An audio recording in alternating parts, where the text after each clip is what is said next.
Só que aí deixa eu te fazer uma pergunta. Essa semana, Howard Marks, que é o gestor da Oaktree, lançou um memorando, ele sempre vai lançando novos memorandos, e o cara é tão bom que o Warren Buffett acompanha o cara com, pô, frequência.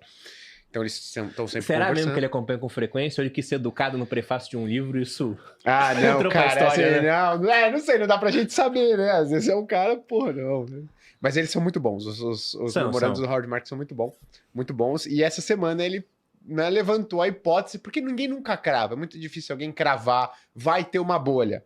Mas, pô, é se perguntando e se questionando de que se o que tá acontecendo na Bolsa Americana não é de fato uma bolha, né? E aí ele traz uma frase que é muito interessante. Ele fala: eu nunca conheci nenhum ativo que fosse bom o suficiente para nunca estar caro, e são pouquíssimos os ativos que nunca estão baratos o suficiente para comprá-los, né? Nunca são ruins o suficiente para estar num preço que sejam baratos para comprar.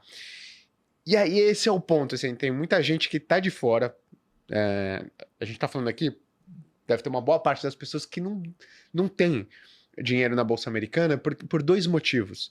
Ela sempre está esperando a Bolsa Americana cair, porque ela acha que a Bolsa Americana tem um comportamento semelhante à Bolsa Brasileira, e ela acha que o dólar tá caro, tá nas máximas. E o dólar, ele, sim, consistentemente está renovando as suas máximas, né?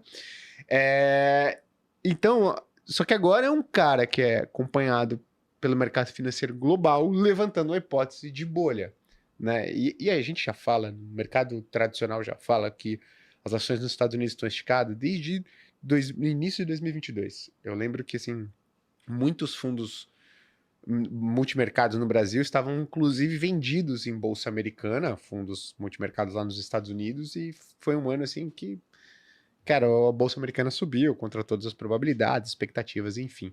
Então a minha pergunta é, você acha que mesmo nesse cenário em que, cara, grandes nomes começam a levantar essa possibilidade, para o brasileira que não tem ainda, faz sentido o cara começar a colocar uma grana lá, ou de novo, agora ele vai ter que dar uma guardada mesmo, porque, porra. Pô, no final do ano o grupo pagou dividendos, né? Então a gente recebeu. E aí, se eu for manter a minha estrutura de alocação, eu teria que fazer câmbio e mandar dinheiro para fora do Brasil. Aí eu olhei o dólar a 6,19, né? Falei, caralho, cara. Eu não fiz o câmbio. Pô, mas era o correto para manter a estrutura de alocação. Você recebeu um dinheiro novo, né? Você vai querer alocar. Só que dá muita dor no coração fazer câmbio com o dólar a 6,19. Talvez quando o dólar bater 6,50, ele volta a 6,19, aí eu vou achar tranquilo. Exato. Se isso vier a acontecer. Então a gente só acha o dólar barato em retrospectiva, né? Quando você tá naquele momento onde ele acabou de bater uma nova máxima, você pensa que ele é caro, porque historicamente ele está num patamar caro mesmo. Então é bem mais complicado. E é muito interessante você citar o Howard Marks, porque é um cara que eu admiro bastante, já li os livros dele. Inclusive, ele tem uma frase que talvez se aplique ao Brasil nesse momento, porque ele sempre frisa que você não fica rico comprando coisas boas. A minha casa é muito boa, mas se eu te vender ela por 100 milhões é uma compra terrível. Você fica rico comprando bem as coisas. Ou seja, comprar barato é sempre a melhor coisa que existe, né?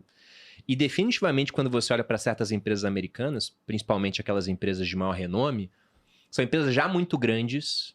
Então, será que elas conseguem crescer o tanto que a gente espera no futuro, assim? Continuar com esse crescimento de 2 dígitos? Pô, é meio complicado, né? Vai dominar o mundo daqui a pouco? Vai ficar maior que a Terra? Então, é bem mais difícil.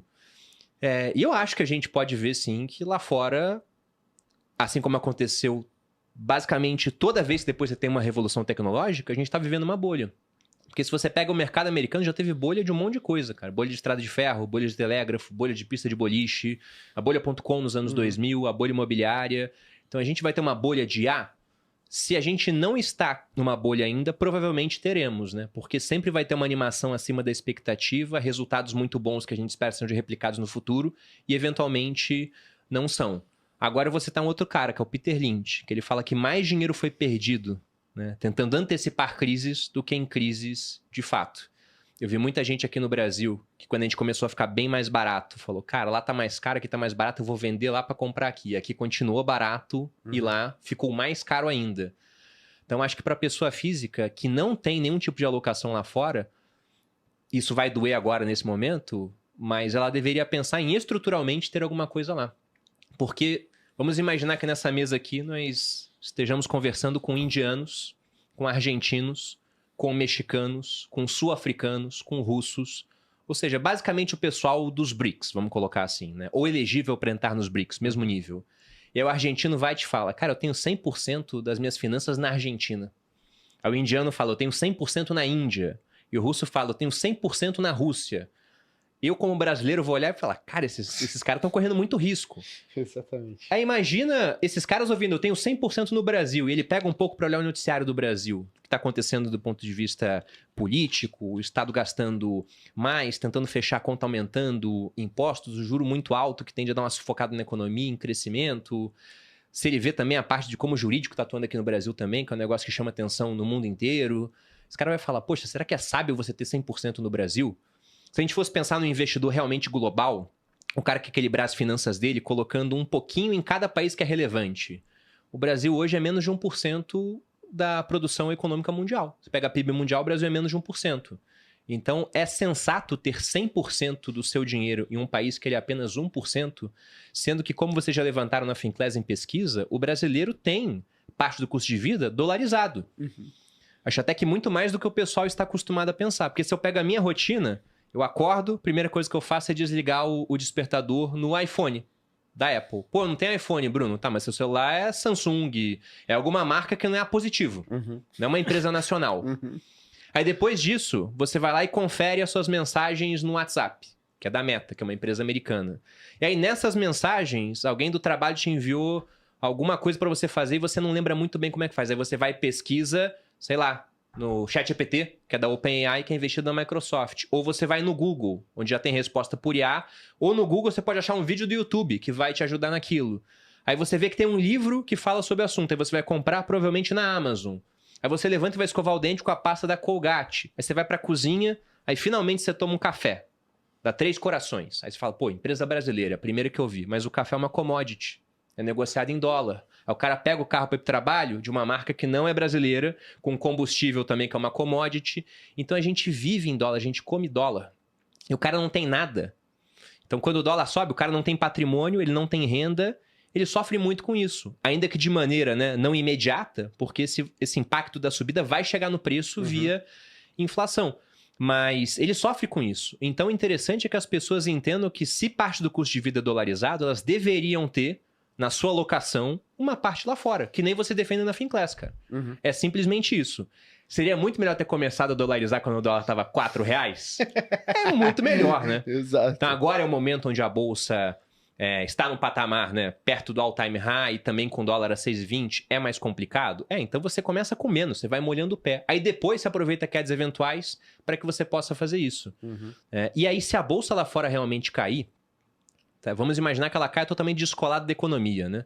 Ou, de fato, a gente começa a ter uma recessão e a bolsa só adianta essa recessão, o mecanismo antecedente. Então vai ter recessão e ela já cai.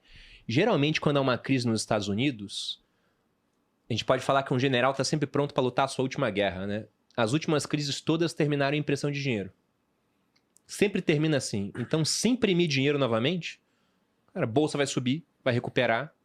Então a crise lá não vai durar muito tempo, historicamente não dura. A gente está acostumado a ouvir muita gente falando que a bolsa, no final, ela sempre sobe, né? A bolsa americana, realmente, você pega o comportamento histórico, é o que acontece. A bolsa brasileira em dólar, não. A gente está 70% abaixo do topo lá em 2008. A gente está falando de um período de 17 anos, né? Exato. Isso é muito mais tempo do que as pessoas que estão comendo esse podcast aqui investem, provavelmente. Total. Não, 6 anos ela tá parada em real, né? Assim, a minoria investe há mais de 6 anos. Então, provavelmente, você investe em bolsa, em menos 6 anos ou menos, você dificilmente está ganhando dinheiro. Dificilmente, tá? Não sei que você pegou um Divo 11 aí, um ETF pagador de dividendo, acertou uma outra empresa aqui, cara, para você ganhar dinheiro em ações é muito complicado. Essa do dólar, essa semana perguntaram, Ricardo, será que o dólar bate 7? Eu falei, olha, você tem que perguntar, será se ele tem alguma possibilidade de voltar para 5,5? Para 7 não é será, é quando? É para cima. É para cima, é fato, é para cima. Então, investir uma parte do teu patrimônio lá fora, e você trouxe muito bem essa questão de a gente tem todo um passivo atrelado de alguma forma a dólar. Então, você colocar um pedaço do teu recurso atrelado a dólar também é simplesmente legítima defesa, porque o teu passivo já está rodando dolarizado, apesar de você não estar vendo aquilo ali de forma direta, mas indiretamente está rodando dolarizado.